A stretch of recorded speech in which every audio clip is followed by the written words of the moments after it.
নমস্কার বন্ধুরা, আজ আমি আপনাদের একটি ভৌতিক গল্প বলে শোনাব। গল্পের সাথে বাস্তবের কোনো মিল নেই, পুরো গল্পটাই কাল্পনিক। শুরু করছি আজকের গল্প, নিশির ডাক। গ্রামের নাম ঢেউখালি।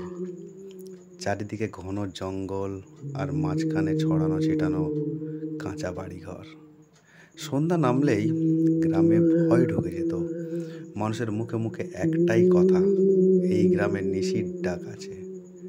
বয়স্করা বলতো, গভীর রাতে যদি কেউ নিজের পরিচিত কারো গলার ডাক শোনে, কখনো বাইরে যাবে না, কারণ সেই ডাক আসলে মানুষ নয়, অদ্ভুত এক ছায়া, যে মানুষকে টেনে নিয়ে যায় অজানা অন্ধকারে। কেউ একবার সেই ডাকে সাড়া দিলে আর তার ফেরা হয় না। বিজন নামের এক যুবক সদ্য গ্রামে ফিরেছিল শহর থেকে।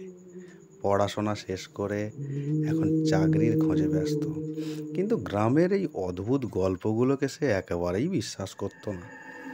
বন্ধুদের সঙ্গে আড্ডায় বলতো, আরে এসব কুসংস্কার, নিশি ফিসি বলে কিছু নেই, ওসব বুড়োদের ভয় দেখানোর গল্প। এক রাতে বিজন পড়াশোনা করছিল লণ্ঠনের আলোয়। হঠাৎ কানে ভেসে এলো তার ছোটবেলার বন্ধু রতনের গলা। বিজন, বাইরে আয়, একবার দেখা কর। চমকে উঠল বিজন। এত রাতে রতন তার বাড়ির সামনে কেন আসবে? দরজা খোলার আগে ডেকে উঠল, রতন, তুই কোথায়? গলার উত্তর ভেসে এলো, আমি বাঁশবনের পাশে আছি, আয়, তোকে কিছু বলতে হবে। বিজন দরজা খোলার জন্য হাত বাড়াতেই মায়ের কণ্ঠ ভেসে এলো ভেতর থেকে, দরজা খুলিস না, এটা নিশির ডাক। চমকে গেল বিজন। বাইরে তাকিয়ে দেখল ঘরের দেয়ালে ছায়ার মতো কিছু একটা অবয়ব নড়ছে, কিন্তু সে মুহূর্তেই তা মিলিয়ে গেল অন্ধকারে। পরদিন সকালে গ্রামের চণ্ডী মণ্ডপে হইচই। জানা গেল রাতেই পাশের বাড়ির সুধীর কাকা হারিয়ে গেছে। স্ত্রী বলছে, গভীর রাতে সে কারো গলা শুনে বাইরে গিয়েছিল, তারপর আর ফেরেনি। শুধু বাঁশবনের দিকে পায়ের ছাপ দেখা গেছে, তারপর সব উধাও। গ্রাম জুড়ে একটা ভয় আরো ঘনীভূত হয়ে এলো। সবাই বিশ্বাস করলো নিশি আবার সক্রিয় হয়েছে। কৌতূহলী বিজন ব্যাপারটা নিজের চোখে দেখতে চাইল। তার মনে হলো এসব হয়তো কোনো মানুষই করছে, ভূত নয়। তাই সে ঠিক করলো রাতে নজর রাখবে। 3 দিন পর এক অমাবস্যার রাতে সে নিঃশব্দে বেরিয়ে গেল বাঁশবনের দিকে। চারিদিকে গভীর অন্ধকার, ঝিঝির ডাক আর হাওয়ার শস শব্দ। হঠাৎই বিজনের কানে ভেসে এলো, বিজন, তুই এখানে কেন? এবারও রতনের গলা, ঠিক আগের মতো স্পষ্ট। বিজন কাঁপলেও নিজেকে সামলে বলল, রতন, তুই কোথায়? গলা এবার বাঁশবনের ভেতর থেকে ভেসে এলো, এই তো 1 কদম দূরে। বিজন দেখল কুয়াশার মধ্যে একটি ছায়া মূর্তি দাঁড়িয়ে আছে। মুখ দেখা যাচ্ছে না, কিন্তু গলাটা রতনের মতোই।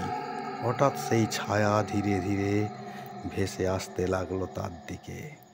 ছায়াটা কাছে আসতেই বিজনের শরীর জমে গেল। মনে হলো যেন কারো অদৃশ্য হাত তাকে টেনে নিয়ে যাচ্ছে অন্ধকারে। তার গলা শুকিয়ে কাঠ হয়ে এলো, হাত পা অসাড় হয়ে গেল। ভয়ে চোখ বন্ধ করলো।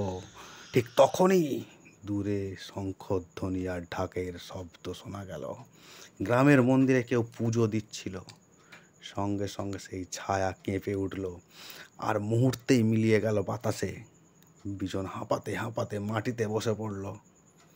পরদিন গ্রামের এক বৃদ্ধ হরে কৃষ্ণ কাকু বিজনকে ডেকে বলল, দেখিস বিজন, তোকে সাবধান করছি, নিশি আসলে এক অপমৃত্যু হওয়া এক নারীর আত্মা।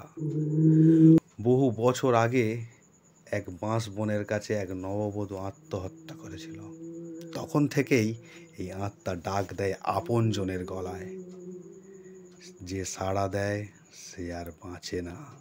বিজন যদিও এসব বিশ্বাস করতো না, তবু নিজের চোখে দেখা ঘটনার পর সে দ্বিধায় পড়ে গেল। কয়েকদিন পরেই গ্রামের মেলা ছিল, সবাই ব্যস্ত ছিল প্রস্তুতিতে। সেই রাতেই আবার ডাক এলো বিজনের কানে। বিজন, আমি রতন, প্লিজ একবার আয়। এবার ডাকটা আরো কাছে, আরো স্পষ্ট। বিজন জানতো ওটা নিশি, তবু কৌতূহল তাকে বশ করলো। হাতে লণ্ঠন নিয়ে সে ধীরে ধীরে বেরিয়ে গেল। বাঁশবনের কাছে পৌঁছতেই দেখা গেল একজন নারী সাদা শাড়ি পরে দাঁড়িয়ে আছে। চুল খোলা, মুখ ফ্যাকাশে, চোখ দুটো লালচে আলোয় জ্বলছে, কিন্তু গলার স্বর এখনো রতনের মতো। বিজন, ভয় পাস না, আমি তোর বন্ধু। বিজন ভয়ে কাঁপলেও এবার সাহস করে বলল, তুই বন্ধু নস, তুই নিশি। নারীর ঠোঁট হঠাৎ বিকট হাসি ফুটে উঠল। মুহূর্তেই চারিদিকে বাতাস হিমশীতল হয়ে গেল। আর হিম করা কণ্ঠে সে ফিস করে বলল, যারা আমাকে চিনে ফেলে তাদের আর বাঁচতে দেওয়া যায় না। অভিশপ্ত সেই চোখ দুটো বিজনের দিকে ঝলসে উঠল। ঠিক তখনই হঠাৎ আকাশে বিদ্যুতের ঝলকানি, সাথে সাথে গ্রামের মন্দির থেকে ভেসে এলো ঘণ্টার শব্দ আর মন্ত্রোচ্চারণ। কয়েকজন পূজারী সম্ভবত দেরি করে রাতে পুজো করছিল। আলোর ঝলকানিতে সেই নারীর ছায়া চিৎকার করে উঠল, আহ! মন্ত্রের আগুন আমি সহ্য করতে পারবো না। তারপর ভেসে মিলিয়ে গেল কালো কুয়াশার ভেতর। বিজন অজ্ঞান হয়ে পড়ে গেল। সকালে গ্রামবাসীরা তাকে বাঁশবনের ধারে অচেতন অবস্থায় পায়। সবাই ভয় পেয়ে গেল।